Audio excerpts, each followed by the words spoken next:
Our bass player, Simon, was absent for the first time in the Cure's existence. For us, that was the most crucial factor. In the past 15 years, we have only performed 3 times.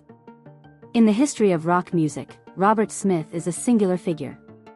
He stands out with his dark eyes, tangled hair, and voice that sounds like it was a bad dream. Robert is more than just the Cure's lead singer. He embodies the spirit of an entire era that has lost its direction. Songs like Boys Don't Cry, Love Song, and Disintegration are listened to by those who have never felt like they belong in this noisy society. Over 30 million copies of the Cure's albums have been sold worldwide. In 2018, 65,000 spectators were moved to tears by the stage lights during their 40th anniversary performance in Hyde Park. Even though he is widely regarded as the goth king and the father of post-punk and alternative rock, Robert Smith prefers to lead a tranquil life devoid of drama, children, and noise. He acts as though he never wanted to be famous. One musician got into altercations behind the scenes on a European tour, was expelled from high school for having too much influence, and was once accused of racism due to the name of a song. In addition, he has been with his first love for over 50 years, has never left the Cure, and continues to perform on stage while approaching 70. Like a melancholy song, Robert Smith's life is quiet, dark, and lovely in a way that a spotlight cannot capture. What made a child who experienced bullying because of their differences a global cultural icon? Behind that wild hair, dreamy eyes, and smudged lipstick, what's really going on? Check it out by watching this video. Early life. Although Robert Smith was born in 1959 in Blackpool, he never truly settled down as a child. His family relocated frequently, first to Hudlersfield and then to Blackpool before settling in Crawley, West Sussex. This is the location where the Cure began. Robert was raised in a modest southern England family home with lengthy corridors and wet evenings. To drown out the sounds of the outside world, he enjoyed hiding in his room and spinning vinyl records. In his family, there was no such thing as poverty. His father, Alex Smith, had served in the Navy and had a warm, powerful voice. He frequently sang to his children at night, and the first songs he taught Robert were always well known. His mother, Rita, was a pianist who believed that music was the only thing that could help her children navigate a less engaging world. Neither parent forced their children to do anything unless it made them happy. Rather, they always instructed kids to sing and play. Out of 4 children, Robert was the third.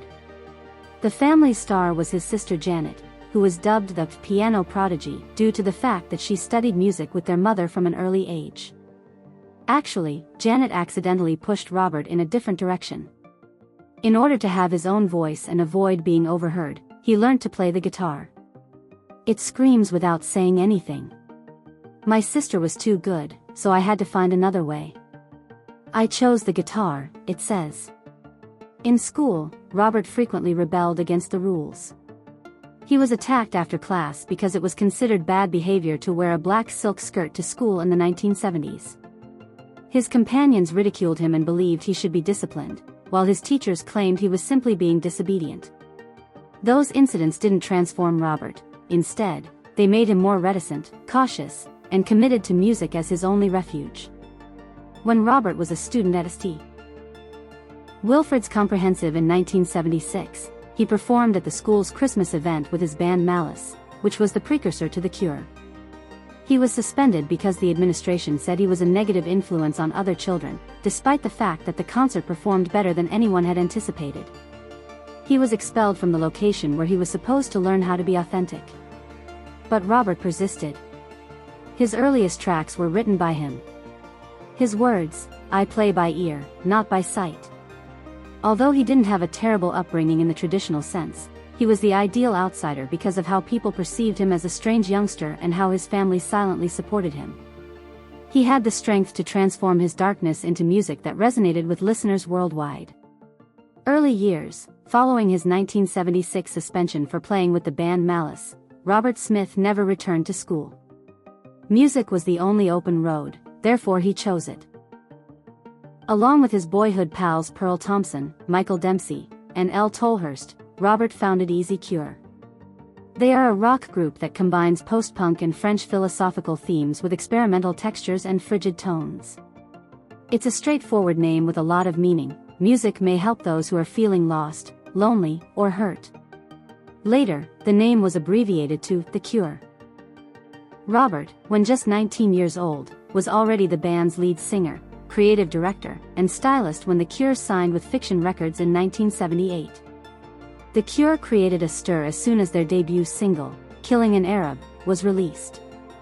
Based on Albert Camus' The Stranger, the song served as an intellectual allegory for the absurdity and futility of violence. However, it was simple to misunderstand the title, and Robert Smith had to reiterate that the song was never intended to be racist. "If I had known it would be misinterpreted like that, I'd have named it differently," he said. But sometimes the most honest things are the ones that are most distorted. Robert's ethereal voice and distinctively chilly guitar playing conveyed a range of emotions in their debut album, Three Imaginary Boys, 1979, including sarcasm, ennui, and emptiness. However, that was only the beginning. Robert's films 17 Seconds, 1980, Faith, 1981, and Pornography, 1982, delved farther into the depths of the human mind. Death and meaninglessness appeared to be inevitable aspects of life there, and melancholy didn't require an explanation. Porn was more than simply an album, it was a filmed nightmare. Robert thought he was going to lose everything throughout the meetings. He subsequently stated, "I wrote Pornography because I wasn't sure I'd still be alive after it." The band was on the brink of fame and ruin, with its members doing drugs, drinking alcohol, and becoming increasingly irate. The band momentarily broke up after a backstage altercation between Simon Gallup and Robert Smith in Strasbourg at the conclusion of the 1982 tour. Stress, arguments, and restless nights had caused their relationship to end. The Cure appeared to be finished after just 3 records. Despite his life being in ruins, Robert continued to sing. After playing guitar for Susie and the Banshees, he formed the side band The Glove with Steven Severin. In addition to helping him regain his focus, these digressions enhanced his creativity, which would eventually enable The Cure to emerge from their shadow. And Robert was more than just a tired, lonely, but sane musician by the time he rejoined The Cure in 1983. He was a musician who had experienced the songs he composed firsthand. From that debris, he was going to compose the best sections of his career. Career breakthrough. The band was still in ruins from earlier altercations when Robert Smith rejoined The Cure in 1984. The group's reputation was damaged, and friends and colleagues had left. But instead of turning around, he continued on, piecing together each fragment to create a new, bolder, more emotionally nuanced, and larger version of The Cure that could contain all the suffering he had never publicly expressed. When The Head on the Door was released in 1985, this was altered. For the first time, despite the darkness, Robert's music sounded lovely. The song, In Between Days, with its upbeat melody and melancholic lyrics, could transform pain into a danceable musical accompaniment. As the band gained popularity in the US, they traveled the world and rose above the gothic underground scene in the charts. Their true masterpiece was Kiss Me, Kiss Me, Kiss Me, 1987, a daring, expansive double album that featured a variety of styles, from ballad to funk, from yelling guitars to whispery vocals. Just as insane as he was feeling, Robert prepared a musical feast. Due to the record's enormous success, The Cure gained international recognition. The song, Just Like Heaven, was very popular. It was a wonderful song about love and sorrow that gave you the impression that you were both flying and falling apart. And the beauty was just getting started. In 1989, Robert's album Disintegration was released. He felt as though time was pushing him over the brink when he penned it, at the age of 29. "I thought I'd die at 30, so I wrote this album as a farewell," he said, and it was accurate. Disintegration was a journey of songs, from the lonesome, Pictures of You, to the depressing, Plain Song, to the affectionate, Love Song. The album sold over 3 million copies, performed well on the Billboard charts, and remains one of the most comprehensive statements about love, death, and losing oneself in popular music. From 1989 until 1992, Robert Smith and The Cure were at the height of their popularity. Robert's photo became a pop culture classic, and the Prayer Tour was a global hit. People of all ages recognized him as the face of gothic rock after seeing it on MTV and Rolling Stone. Oddly enough, however, Robert distanced himself further as his fame grew. He didn't try to become famous, acquire expensive mansions, or turn The Cure into a marketable brand. Rock music was increasingly being marketed in the early 1990s. However, Robert Smith only composed music when he had a significant message to convey. He consistently penned works that resonated deeply with his audience. In a world of rock rife with mayhem, flimsy romances, scandals, and never-ending parties, Robert Smith has always stood out. There was only one woman he liked, and he never tried to disguise it. When Robert was just 13 years old, he met Mary Poole at Crawley's St. Wilfrid School, and the two have been together ever since. They were friends first and discovered one another as they matured through various phases of life before falling in love. Robert was attacked for wearing a velvet skirt, expelled from school, and his band's makeup changed frequently. Mary said nothing, remained silent, and did not go. They started dating in 1976, the year The Cure was founded. Before getting married in 1988, they had been dating for over a decade. They chose not to have children because they didn't want to, not because they couldn't. "I can't imagine bringing a child into this world when I'm still figuring out how to survive in it myself," Robert once stated. Instead, he chose to love Mary with all of his writing. Love Song, The Cure's most exquisite love ballad, was written just for her. They kept their word during the many years they spent on tour. There were no scandals involving infidelity, broken marriages brought on by celebrity, or poor choices made after excessive drinking. When he was 15, he was just a man who always returned home to the girl who sat and watched him play guitar. Nevertheless, love did not improve Robert Smith's situation. He has struggled with nameless despair, anxiety, sleeplessness, and the sense of alienation among strangers. At times, the public hardly ever saw him. He only appeared on stage or in studios, where he could yell without anybody questioning why. Being discussed bothered Robert.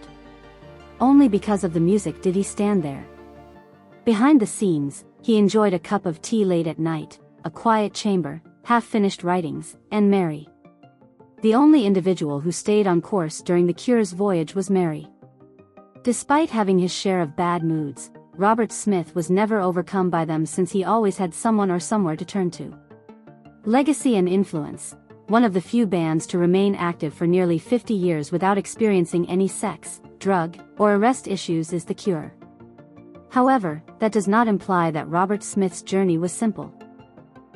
Because he remained silent and refused to give an explanation in public, some people misinterpreted him and occasionally passed judgment on him. The first altercation originated in the nearest area of the band. Robert Smith and bassist Simon Gallup became so enraged with one another during the Pornography tour in 1982 that they began fighting backstage in Strasbourg. The argument was caused by months of mental strain, strict schedules, and the conflict of two powerful creative egos in addition to their disagreements over the set list and sound levels. The Cure nearly disbanded. The band didn't perform for a year after Robert briefly quit. Lel Tolhurst, an old acquaintance who was Robert's school buddy and helped form the band, was the reason for the second split. Robert had to make the difficult decision to fire Tolhurst after Disintegration since his drunkenness was becoming worse and impacting their work atmosphere and performance. Prior to becoming a drummer, Tolhurst was a keyboardist. It was an extremely painful decision. Robert had to choose between keeping the band together or being loyal to the past, despite the fact that he was aware of how devastating it was to lose someone who had been with him since he was a young boy. Some mishaps were caused by media attention and misunderstandings rather than internal factors. Killing an Arab, 1978, their debut single, gave Robert Smith a moniker he didn't want. The title was immediately interpreted as racist in today's highly charged environment, despite the fact that the song, which was based on Albert Camus' The Stranger, was a philosophical metaphor about how absurd life is. To make matters worse, radical organizations misquoted it. Robert had to issue formal statements rejecting any affiliation with hate groups after receiving a great deal of negative criticism. Subsequent releases contained disclaimers that described the literary sources of the song's inspiration. He apologized for something he didn't mean and stated, "If I knew, I would have changed the title, but I never wrote music to hurt anyone." Robert remains controversial with certain reviews even after all these years. Some claim that he is strange to attract attention, claiming that his wild hair, smudged eyeliner, and dark clothing were all merely marketing gimmicks. However, they overlook the fact that Robert Smith had that appearance at the age of 16, prior to any contracts, appearances, or notoriety. No plan was in place. He did it. Mark Hoppus ridiculed Robert Smith's attempt to kiss him at an afterparty following their 2004 Wembley performance in his book Blink-182. One of the most recent misunderstandings resulted from this. The article created a stir in the news despite being presented in a nice manner.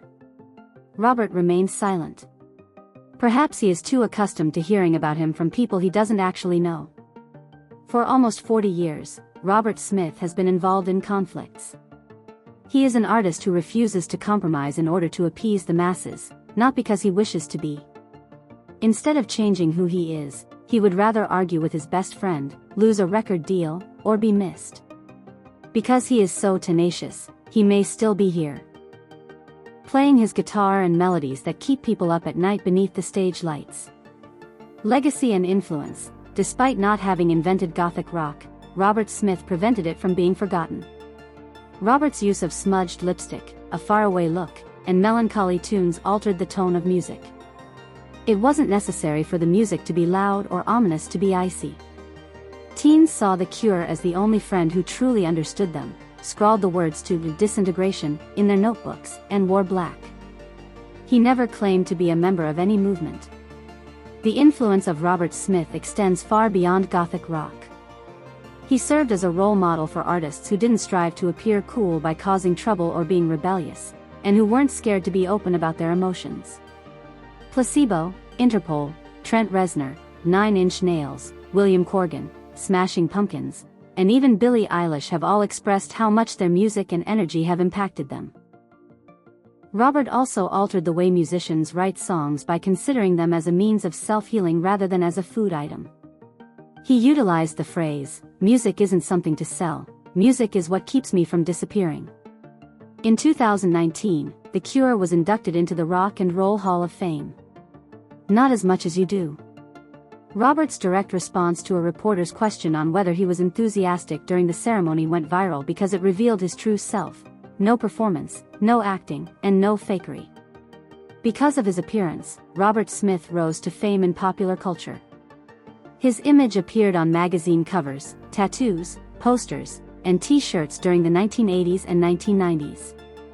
His appearance was formerly ridiculed by the fashion industry, but today it is regarded as a symbol of nonconformity, a revolt through silence. His music has not only helped those who felt alone stay alive, but it has also sold tens of millions of records. In Lullaby, Pictures of You, and The Same Deep Water as You, people saw themselves, their unnamed memories, and their unanswered questions. And when people join him in singing at these late-night performances, they don't give a damn about technique or current genre trends. They sing because the songs help them bond during difficult times. Therefore, simply referring to Robert Smith as a singer is insufficient. For those who are unable to speak for themselves, he composes lyrics. He is a living example of how you can be unique and still be appreciated. He serves as a reminder that despite your sadness, you can still improve the world. Current life: Robert Smith is now 65 years old.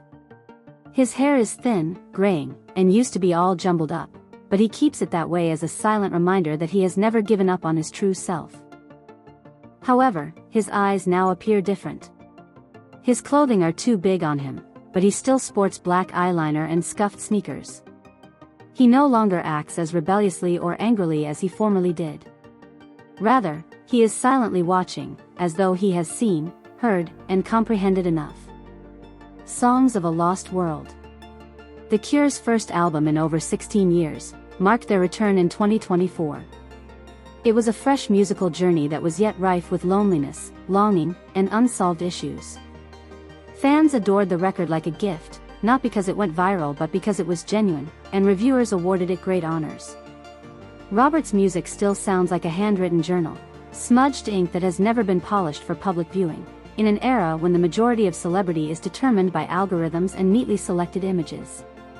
In 2029, the year that marks the 50th anniversary of The Cure's debut album, Robert once hinted that he would cease producing music.